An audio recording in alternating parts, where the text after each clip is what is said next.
नमस्कार। ब्रेक के बाद आप सभी का बहुत बहुत स्वागत है। आप देख रहे हैं इंडिया न्यूज, आपके साथ में सृष्टि मिश्रा। शाम के 7:30 बज चुके हैं और चलिए खबरों की शुरुआत करते हैं। मोरक्को ने स्पेन के 2 शहरों पर दावा ठोक दिया है। सेउटा मेलिला पर मोरक्को ने दावा ठोक दिया है। 1956 से सेउटा मेलिला पर हमारा हक है, मोरक्को ने कह दिया है। सेउटा मेलिला को लेकर हम रहेंगे, मोरक्को का एक और दावा। मोरक्को ने स्पेन को बातचीत का ऑफर भी दे दिया है। स्पेन ने मोरक्को के दावे को खारिज कर दिया है। जुलाई में मोरक्को से सेउटा में घुसे थे हजारों लोग, जो आपने तस्वीरें देखी थी।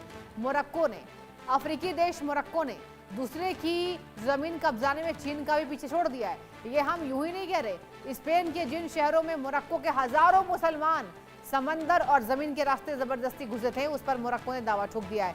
सही सुना आपने। मोरक्को के न्याय रबात के पास सेउटा और मेलिला शहर पर ऐतिहासिक और भौगोलिक रूप से मोरक्को का अधिकार है। उन्होंने स्पेन की सरकार को बातचीत का ऑफर दिया ताकि दोनों शहरों के भविष्य पर बातचीत हो सके। ओहाबी ने यहां तक कहा कि इन शहरों का मोरक्को में वापस आना उनके देश का अंतिम लक्ष्य है। मोरक्को लंबे समय से सेउटा और मेलिला पर अपना दावा कर रहा है। 1956 में स्वतंत्रता हासिल करने के बाद से यह मुद्दा रबात की राजनीति में बना हुआ है, लेकिन स्पेन ने मोरक्को की मांग को साफ तौर पर खारिज कर दिया। मैड्रिड का कहना है सेउटा और मेलिला स्पेन का अभिन्न हिस्सा है, उसकी क्षेत्रीय अखंडता का हिस्सा है और यूरोपीय संघ के क्षेत्र में शामिल है। स्पेन ने स्पष्ट कर दिया है कि इन दोनों शहरों की संप्रभुता पर कोई बातचीत नहीं होगी। दिलचस्प बात यह है कि यह विवाद ऐसे समय पर फिर भड़का जब सेउटा में बड़ा प्रवासी संकट देखने को मिला। जुलाई के अंत में मोरक्को की ओर से बड़ी संख्या में प्रवासियों के सेउटा पहुंचने के बाद दोनों देशों के बीच में सीमा और प्रवासन को लेकर तनाव बढ़ चुका है। हालिया घटनाक्रम में मोरक्को ने सैकड़ों लोगों को सेउटा की ओर जाने की कोशिश करते हुए गिरफ्तार किया था।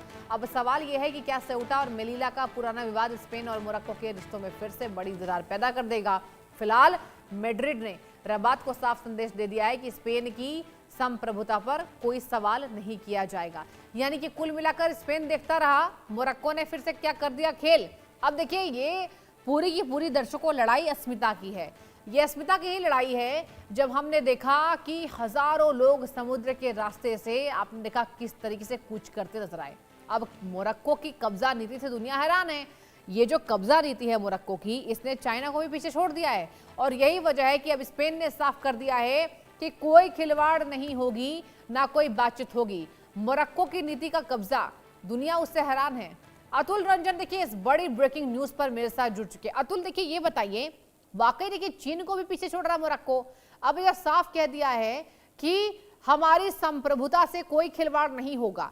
अब इस पर कैसे देख रहे हैं और आगे भविष्य की रणनीति क्या नजर आ सकती है अतुल?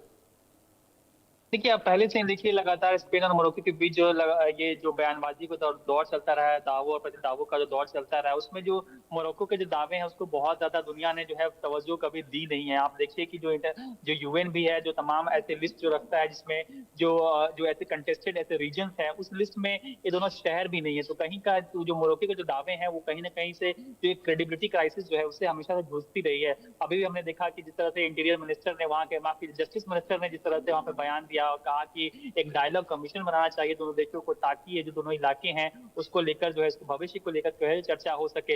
लेकिन इस पे जो स्पेन है साफ साफ मना कर दिया एक बार फिर से कि ये जो दोनों इलाके हैं, दोनों शहर जो हैं, वो स्पेन का जो है अब एक अभिन्न हिस्सा है। और जो 1978 में जो स्पेन ने जो कॉन्स्टिट्यूशन बनाया था, वो जो मैंडेट करता है कि ये इलाके जो है वो अभिन्न हिस्से हैं, एक ऑटोनोमस रीजन है भले ही, लेकिन ये स्पेन का हिस्सा है और जो है मोरक्को का इस पर कोई दावा नहीं बनता है। और स्पेन ने ये भी कहा है कि ये जो दोनों शहर हैं, यहाँ पर स्पेन का जो दावा है वो मोरक्को देश के इतिहास से भी पहले का है, कई सदियों पहले का इतिहास का, बिल्कुल। मतलब पूरा हिस्ट्री है उसका। तो कहीं ना कहीं जो है स्पेन ने जो साफ साफ रिजेक्ट कर दिया है। लेकिन आप देखिए कि दोनों देशों के बीच इस तरह की जो है वो काफी जो बहस जो है वो अक्सर चलती रहती है, क्योंकि सेउटा और मेलिला जो है, आप देखिए अफ्रीका महाद्वीप में मात्र ऐसे 2 ही ऐसे शहर हैं या प्रोविंसेस आप कह लीजिए जो यूरोप के सीमाओं से सटे हुए हैं। और ऐसे में ये बहुत क्रूशियल हो जाता है, क्योंकि एक जमाना था जब स्पेन और फ्रांस का जो है तमाम अफ्रीका के रीजन पे और इन दोनों शहरों पर भी जो है दावा था। लेकिन उसके बाद हमने देखा कि जिस तरह से जब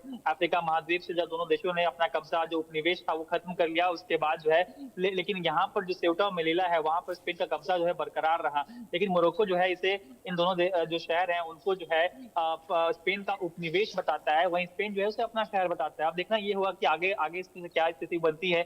लेकिन जाहिर सी बात है, काफी महत्वपूर्ण जगह है। और आप देखिए कि जब जब मोरक्को इनफैक्ट जो है दो दो, क्योंकि ये दोनों जो शहर हैं इनके बाउंड्रीज यूरोप से मिलते हैं, इसलिए अक्सर इनका जो इस्तेमाल है वो एक तरह से कहीं ना कहीं जो है एक स्ट्रेटेजिकली यूज करता है। क्योंकि आप देखिए हाल फिलहाल में जब स्पेन के जो प्रधानमंत्री हैं उन्होंने अल्जीरिया का दौरा किया। अल्जीरिया जो है वो मोरक्को का एक जो है प्रतिद्वंदी है इस रीजन में। तो जब उसका दौरा किया तो उसके बाद सेउटा और मेलिला से जो है 70,000 से ऊपर जो है इमिग्रेंट्स जो है, माइग्रेंट्स जो है, आप कह लीजिए इलीगल माइग्रेंट्स ज्यादा राउट से, उनको जो है चलिए ठीक है यूरोप में अतुल, देखने वाली बात होगी दोनों अब जगहों पर जो कब्जा ठोका गया है, आगे कैसी रणनीति आती है।